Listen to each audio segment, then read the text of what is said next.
ಗೆಲ್ಲಿಸಿಕೊಂಡು ಮುಂಬರುವ ದಿನಗಳಲ್ಲಿ ಹಲವಾರು ಗಾರ್ಗಿಯರು, ಹಲವಾರು ಮೈತ್ರೇಯರು, ಹಲವಾರು ಬ್ರಹ್ಮವಾದಿನಿಯರು ಇಡೀ ಭಾರತವನ್ನ ರೂಲ್ ಮಾಡೋದಕ್ಕಿದ್ದಾರೆ, ಇಡೀ ಭಾರತವನ್ನ ಆಳೋದಕ್ಕಿದ್ದಾರೆ. ಆ ದಿನ ತುಂಬಾ ಹತ್ತಿರದಲ್ಲಿದೆ ಅನ್ನೋದನ್ನ ಸ್ವಾಮೀಜಿ ಮತ್ತೆ ನುಡಿದಿಟ್ಟಿದ್ರು. ಇವತ್ತು ಗಮನಿಸೋದಾದ್ರೆ ಹೆಣ್ಣು ಮಕ್ಕಳು ಎಲ್ಲಾ ಸ್ಥಾನದಲ್ಲೂ ಕೂಡ ತಮ್ಮನ್ನ ತಾವು ಅಭಿವ್ಯಕ್ತಗೊಳಿಸ್ಕೊಳ್ತಿರೋದನ್ನ ನಾವು ಗಮನಿಸ್ಕೋಬಹುದು.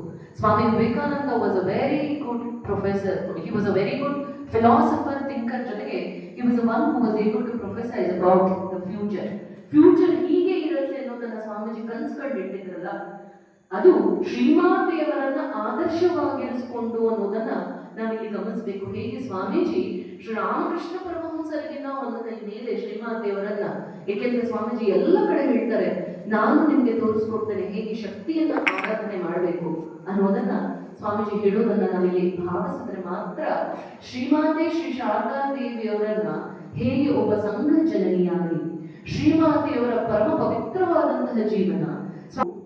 ಕನ್ಯಾಕುಮಾರಿಗೆ ಹೋಗಿ ಬಂದು ರಾಮಕೃಷ್ಣರಿಂದ ಗ್ರೀನ್ ಸಿಗ್ನಲ್ ಸಿಕ್ಕಿತ್ತು, ಇನ್ನು ನೀನು ವಿದೇಶದ ಕಡೆಗೆ ಪ್ರಯಾಣ ಮಾಡ್ಬೋದು ಅಂತಂದಾಗ್ಲೂ ಕೂಡ ಸ್ವಾಮೀಜಿಗೆ ಇನ್ನೂ 100% ಖಾತ್ರಿ ಆಗಿರಲಿಲ್ಲ.